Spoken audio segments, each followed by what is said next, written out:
جلال الدین نام روم اور رومی تخلص بلخ میں پیدا ہوئے۔ ابتدائی تعلیم اپنے والد محترم شیخ بہاولدین سے حاصل کی جو اپنے وقت کے بڑے عالم تھے۔ مشہور بزرگ شاہ شمس تبریز سے ملاقات ہوئی تو مولانا کی زندگی بدل گئی۔ ایک درویش کی نگاہ کیمیا تاثیر نے ہوش و خرد کو زیر و زبر کر دیا اور مولانا جلال الدین رومی بے اختیار پکار اٹھے، مولوی ہرگز نہ شد مولائے روم، تا غلام شمس تبریز نہ شد۔ مثنوی مولانا روم کو دنیا کے ادب عالیہ میں ایک منفرد مقام حاصل ہے۔ اپنے وقت کے دونوں سپر پاورز ایران اور روم اہل اسلام کے ہاتھوں شکست و بربادی سے دوچار ہو کر قصہ پارنیاں بن چکے تھے اور ان کے مرثیہ خواں تک باقی نہ رہے تھے۔ اللہ نے اپنے نبی کریم صلی اللہ علیہ وآلہ وسلم سے کیا ہوا وعدہ پورا کیا اور اہل ایمان صرف آخرت ہی میں کامیاب نہیں ہوں گے بلکہ دنیا میں بھی انہیں اقتدار اعلیٰ سے نوازا جائے گا۔ پھر دیکھتے ہی دیکھتے مسلمانوں کا عروج انتہا کو پہنچ گیا۔ ساری دنیا کی دولت ان کے قدموں میں تھی اور بڑے بڑے تخت و تاج ان کی ٹھوکروں سے پامال ہو رہے تھے۔ کچھ لوگوں کو وہ زمانہ یاد آ گیا جب ایران کی فتح کے بعد مال غنیمت کے انبار دیکھ کر حضرت عمر رضی اللہ تعالیٰ عنہ رو پڑے اور سر دربار کسی نے عرض کیا، امیر المومنین، انتہائی خوشی کے موقع پر آپ آنسو بہاتے ہیں؟ جواب میں خلیفہ ثانی نے فرمایا، میں اس لیے روتا ہوں کہ جہاں دولت کے قدم آتے ہیں وہاں ایمان سلامت نہیں رہتا۔ اللہ تمہیں مال و زر کے فتنے سے محفوظ رکھے۔ اور پھر ایسا ہی ہوا۔ دنیا کے سارے خزانوں کی کنجیاں مسلمانوں کے ہاتھوں میں تھیں۔ عظیم الشان محل تعمیر کیے جا رہے تھے مگر دل کا کاشانہ ویران ہوتا جا رہا تھا۔ دیواروں پر قیمتی فانوس آویزاں تھے مگر دماغوں کا اندھیرا بڑھتا جا رہا تھا۔ پھر ایک دن بغداد کی شہروں پر ایک مجذوب چیختا پھر رہا تھا، لوگوں، خدا کی نافرمانی سے باز آ جاؤ، چنگ و رباب توڑ دو اور شراب کے ذخیرے نالوں میں بہا دو ورنہ قدرت کا پیمانہ برداشت چھلکنے لگے گا۔ عذاب کے دن گنے جا چکے ہیں، بس کچھ گھڑیاں باقی ہیں، ابھی توبہ کا دروازہ کھلا ہے، سرکشی چھوڑ دو نہیں تو تمہارے کندھوں سے گردنوں کے بوجھ کم کر دیے جائیں گے، بڑا خون بہے گا، بڑی رسوائی ہوگی۔ ہر گزرتے لمحے کے ساتھ مجذوب کی لے تیز ہوتی جا رہی تھی۔ شروع میں لوگ اسے پاگل سمجھ کر دلچسپ تماشے سے لطف اندوز ہوتے رہے مگر وہ دیوانہ تو بڑے پتے کی بات کر رہا تھا، بڑے خوفناک راز فاش کر رہا تھا۔ آخر عشرت کدو میں رہنے والوں کو اس وحشی کے نعرے گراں گزرنے لگے۔ مجذوب سے کہا گیا کہ وہ نعرہ زنی بند کرے، اس کی بے ہنگم آوازوں سے شفا کے سکون میں خلل پڑتا ہے۔ وہ کس عذاب کی باتیں کرتا ہے؟ عذاب ہمیں چھو بھی نہیں سکتا کہ ہم اہل ایمان ہیں۔ کئی بار تنبیہ کی گئی لیکن مجذوب نے اپنا چلن نہیں بدلا۔ وہ پریشان بالوں اور بوسیدہ کپڑوں کے ساتھ ہر گلی کوچے میں چیختا پھر رہا تھا، اے بے خبرو، سرخ آندھی آنے والی ہے، اس کے تیز جھونکوں سے تمہارے پتھروں کے مکان روئی کے گالوں کی طرح اڑ جائیں گے۔ اب اس قہر سے تمہیں کوئی نہیں بچا سکتا، ہلاکت اور بربادی تمہارا مقدر بن چکی ہے۔ عیش اور عشرت میں ڈوبے ہوئے لوگ موت کی خبریں سننے کے لیے تیار نہیں تھے۔ آخر معززین شہر نے مجذوب کی باتوں کو بدشگونی کی علامت قرار دیتے ہوئے ایک سنگ دلانہ حکم جاری کیا۔ اب وہ بے ضرر انسان جدھر جاتا لوگ اس پر غلاظت پھینکتے۔ مجذوب ان کی ان حرکتوں پر کہہ کے لگا تھا، میرے جسم پر گندگی کیا اچھالتے ہو؟ اپنے مسخ چہروں اور غلیظ لباسوں کی طرف دیکھو، عنقریب ان پر سیاہی ملی جانے والی ہے اور کچھ دن خدا کے نظام کا مذاق اڑا لو، پھر وقت تمہارا اس طرح مذاق اڑائے گا کہ تم موت کو پکارو گے اور موت بھی تمہیں قبول نہیں کرے گی۔ اس کے بعد لوگ تشدد پر اتر آئے۔ مجذوب جہاں سے گزرتا جوان بچے اس پر پتھر برساتے، لاغر اور حنیف جسم اپنے خون میں نہا گیا۔ بدمست انسانوں کے قہقہے بلند ہوئے۔ مجذوب بغداد کی ایک آباد شاہراہ پر لڑکھڑا رہا تھا۔ اس خون و رنگ تماشے کو دیکھنے کے لیے سینکڑوں لوگ جمع تھے۔ مجذوب نے ہجوم کی طرف دیکھا اور بڑے اداس لہجے میں بولا، کیا تم میں سے کوئی شخص بھی ایسا نہیں ہے جو ان سنگ دلوں کو منع کرے اور میری طرف آنے والے پتھروں کو روک لے؟ مجذوب کی فریاد سن کر لوگوں کے قہقہے بلند ہوئے۔ کسی نے سنگ باری کرنے سے منع نہیں کیا، پورے مجمع کا ضمیر مر چکا تھا۔ عذاب لکھا جا چکا تھا۔ مجذوب آسمان کی طرف منہ اٹھا کر چیخا۔ لکھنے والے نے لوح محفوظ پر لکھ دیا، آگ، خون، موت، ذلت اور بربادی۔ پھر مجذوب نے بہتے ہوئے خون کو اپنے چہرے پر ملا۔ چند پتھر اور برسے، مجذوب زمین پر گر پڑا۔ مسخرہ آسمان کی خبریں دیتا تھا۔ لوگ دیوانہ وار ہنس رہے تھے۔ یہ خبر نہیں کہ خود اپنا کیا حال ہونے والا ہے۔ ایک مجبور انسان پر مشق ستم کرنے کے بعد ہجوم منتشر ہو گیا۔ مجذوب کے جسم سے خون بہہ بہہ کر زمین پر جمتا رہا۔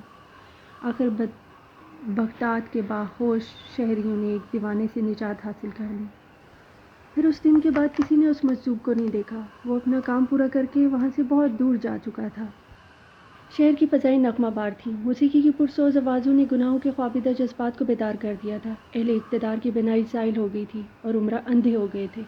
سرحدی محافظوں کے بازو شل ہو گئے تھے اور تلواریں شاخ گل کی مانند لہرا رہی تھیں، اور پھر اہل بغداد کو قہر خداوندی نے آ پکڑ لیا۔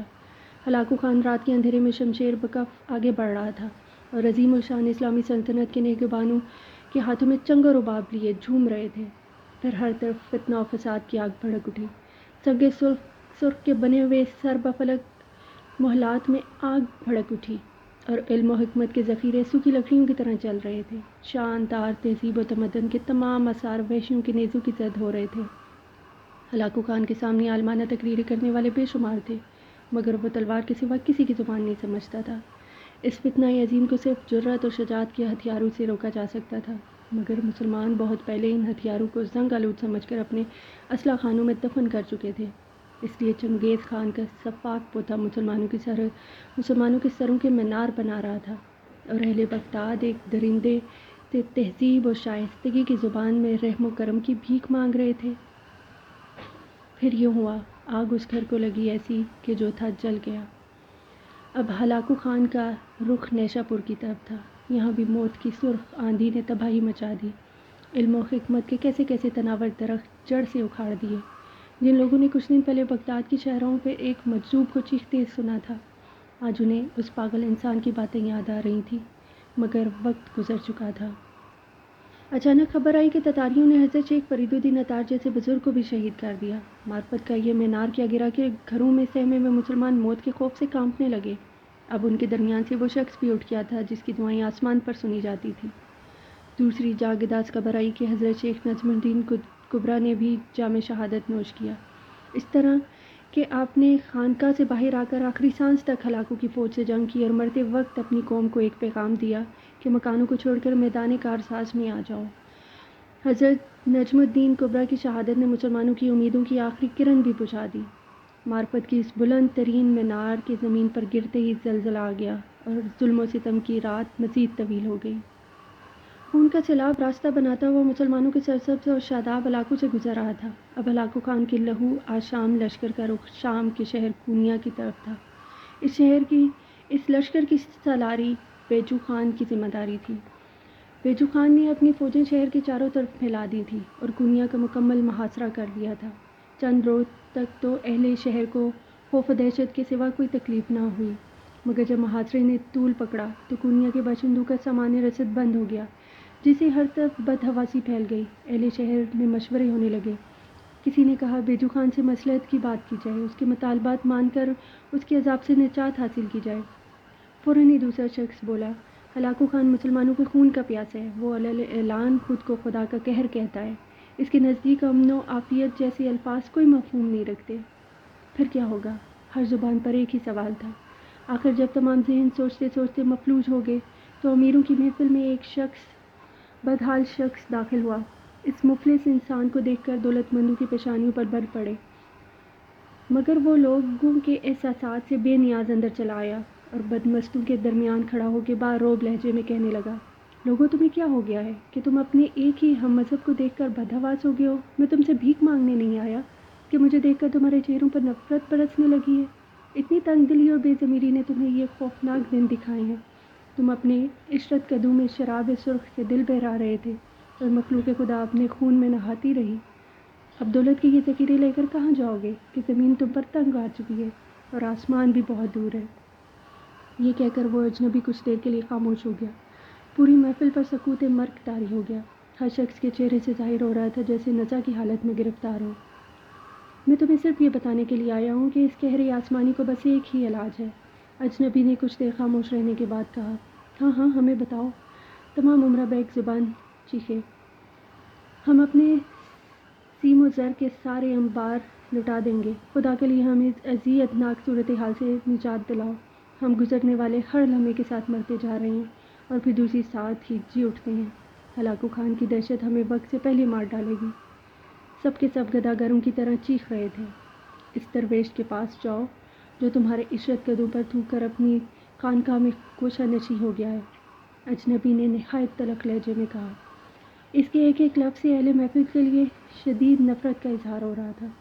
وہ تمہارے سیم و زر کے ذخیروں کا محتاج نہیں، وہ تو خود شہنشاہ ہے، ایسا شہنشاہ جس کے سامنے ہلاکوں کے سپاہی بھی حقیر کیڑوں سے زیادہ اہمیت نہیں رکھتے۔ اس کے پاس جاؤ، اگر وہ دعا کے لیے ہاتھ اٹھا دے تو ممکن ہے کہ تمہارے سروں پر آگ کے شعلوں کی بجائے ابر رحمت برس جائے۔ اللہ اس کی بہت سنتا ہے۔ اجنبی کی بات سن کر اہل مجلس بدحواسی کے عالم میں کھڑے ہو گئے اور اسی وقت درویش کے آستانے پر حاضر ہونے چاہتے تھے۔ سنو، اجنبی نے پکارا، وہ آسانی سے نہیں مانے گا، اس کے دروازے پر بہکاریوں کی طرح جانا، وہ تمہاری قیمتی پوشاک اور زر نگار قباؤں سے نفرت کرتا ہے۔ یہ کہہ کر اجنبی محفل سے نکل گیا۔ تھوڑی دور تک لوگوں نے اسے جاتے دیکھا اور پھر وہ اچانک نظروں سے غائب ہو گیا۔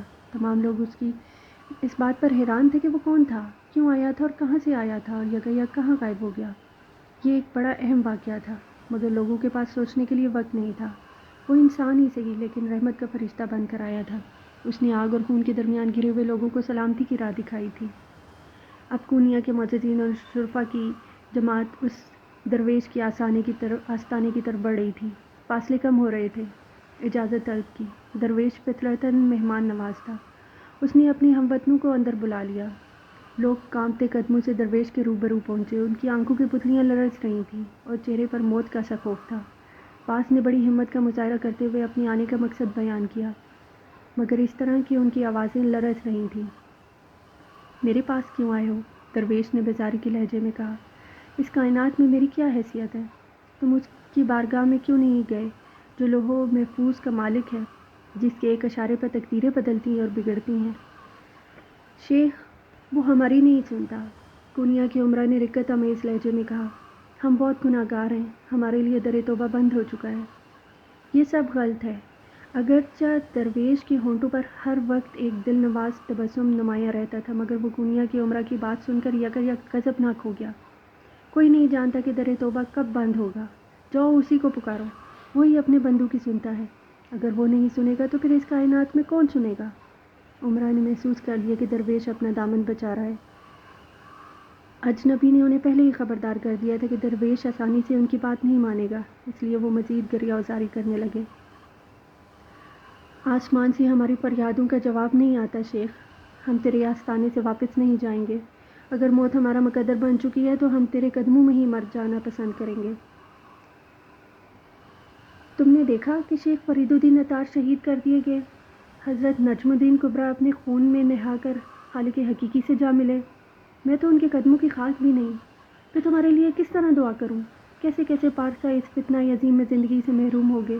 جب ان کی دعائیں قہر آسمانی کو نہ روک سکیں تو پھر میں کس شمار میں ہوں؟ درویش بڑے دردناک لہجے میں اپنی عاجزی کا اظہار کر رہا تھا، مگر لوگ اس کی باتیں سننے کے لیے تیار نہ تھے۔ انہیں صرف اپنے جان و مال کی فکر تھی۔ وہ درویش کے سامنے بہت دیر تک گریہ وزاری کرتے رہے۔ آخر درویش مجبور ہو گیا۔ اس سے مخلوق خدا کی چیخیں نہیں سنی جا رہی تھیں۔ وہ اٹھا اور اپنا مسلح لے کر خانقاہ سے نکل گیا۔ لوگوں نے بڑی حیرت سے درویش کے طرز عمل کو دیکھا۔ پھر وہاں موجود ہر شخص یہی سمجھتا رہا کہ وہ درویش ان کے شور غگاں سے تنگ آ کر خانقاہ کو چھوڑ کر چلا گیا ہے۔ پورے مجمع پر کچھ دیر کے لیے سکوت مرگ طاری ہو گیا۔ پھر تمام لوگ خانقاہ سے باہر نکل آئے اور درویش کو دیکھنے لگے۔ وہ ساری دنیا سے بے نیاز تیز قدموں کے ساتھ ایک سمت چلا جا رہا تھا۔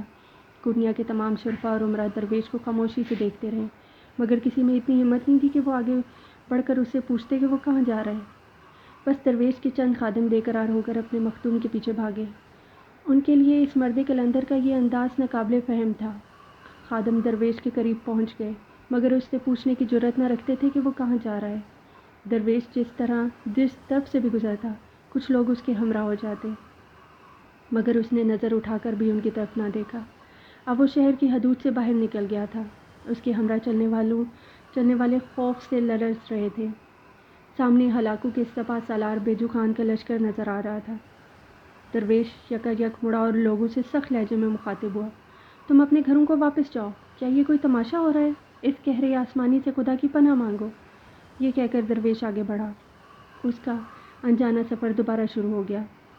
ساتھ جانے والے اسی مقام پر رکے جہاں اس نے ٹھہر جانے کا حکم دیا تھا۔ درویش آگے بڑھتا جا رہا تھا، یہاں تک کہ وہ منگول لشکر کے سامنے ہوتا چلا گیا، مگر تمام اہل شہر خادم جو اس وقت وہاں موجود تھے خوف و دہشت سے کانپنے لگے۔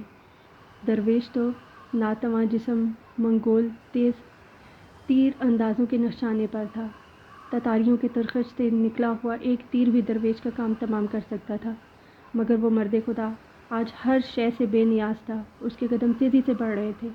پھر وہ کونیا کے ان باشندوں کی نظروں سے اوجھل ہو گیا جو اسے بیجو خان کے لشکر کی طرف بڑھتے ہوئے دیکھ رہے تھے۔ فاصلے مزید کم ہو گئے۔ درویش ایک بلند ٹیلے پر چڑھ گیا۔ اس ٹیلے کی دوسری طرف تتاریوں کا لشکر خیمہ زن تھا۔ درویش چوٹی تک پہنچا، پھر اس نے اپنے اطراف نظر ڈالی۔ دور تک منگول سپاہی بکھرے ہوئے تھے اور نگاہوں کے سامنے سپہ سالار بیجو خان کا خیمہ تھا جو دوسرے خیموں سے زیادہ وسیع اور نمایاں نظر آ رہا تھا۔ درویش نے ٹیلے پر مسلح بچھا دیا، ایک لمحے کے لیے آسمان کی طرف دیکھا اور نماز کی نیت باندھ لی۔ ابھی چند ساتیں ہی گزری تھیں کہ کسی تتاری کی نظر درویش پر پڑی۔ اس نے اپنے دوسرے ساتھی سے کہا۔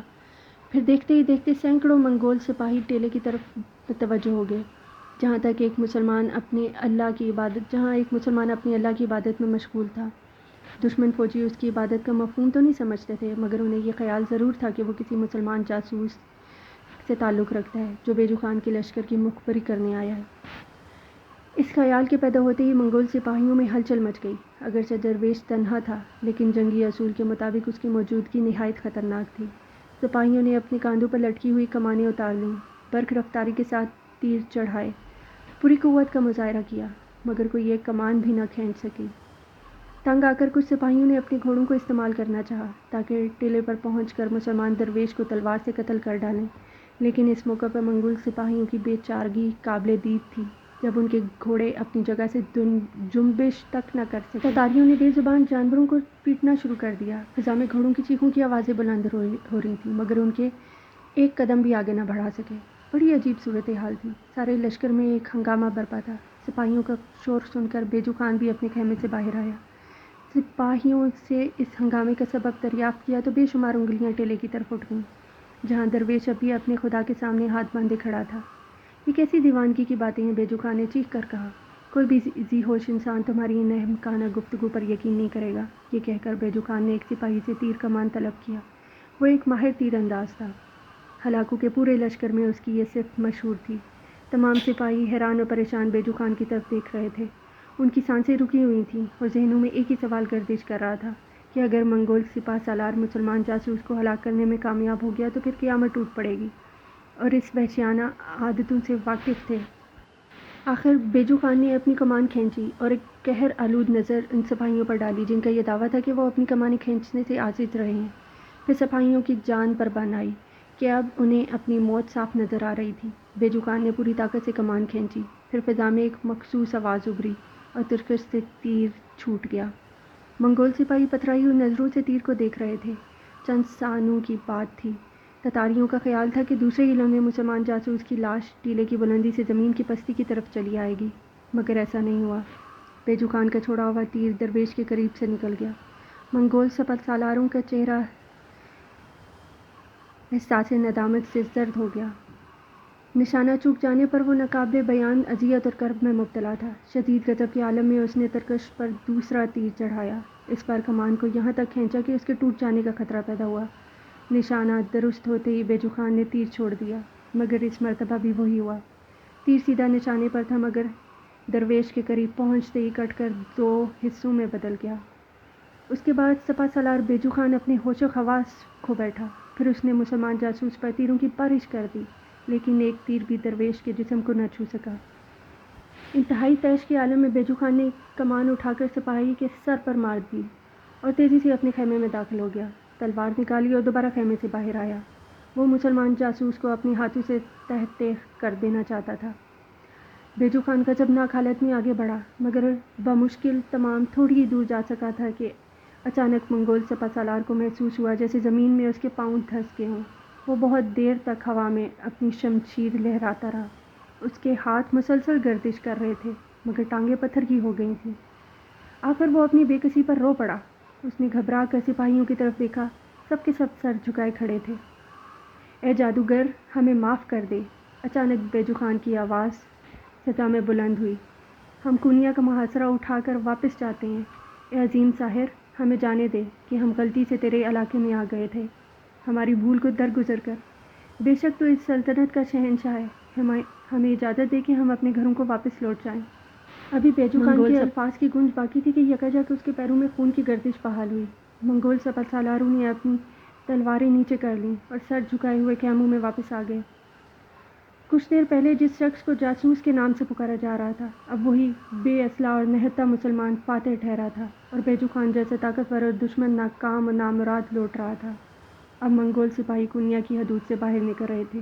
اس وقت بیجو خان کی آواز صاف سنائی دے رہی تھی۔ وہ اپنے فوجیوں سے کہہ رہا تھا، گھوڑوں کی رفتار تیز کر دو، یہ علاقہ جادو کے سحر کے اثر میں ہے۔ اس بوڑھے ساحر نے ہر چیز کو باندھ کر رکھ دیا ہے۔ ان الفاظ کے ادا ہوتے ہی گھوڑوں کی پشت پر تازیانے برسنے لگے، فضا حیوانوں کی چیخوں سے گونجنے لگی، راستوں سے گرد و غبار اٹھا اور پھر فتنہ ہلاکوں کا نقیب کسی نامعلوم منزل کی طرف بڑھ گیا۔ شہرکونیا کے باشندے بہت خوش تھے۔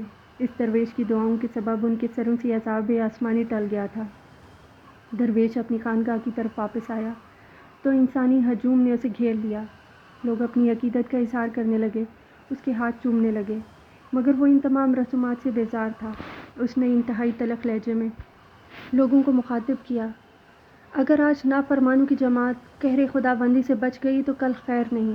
اس سے پہلے کہ دردناک عذاب تمہیں آ پکڑے، اپنے گناہوں سے توبہ کر لو۔ بے خبروں کے لیے وقت کا ہر لمحہ رہزن ہے۔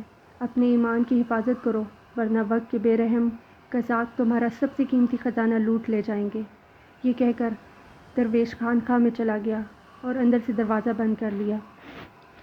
پھر مریدوں اور خدمت گاروں نے سنا، وہ اپنے رب کے حضور ہچکیوں سے رو رہا تھا، اے عزیز و جلیل، تو نے دنیا کے سامنے میری شرم رکھ لی، ورنہ یہ گناہگار تو رسوا ہوا چلا تھا۔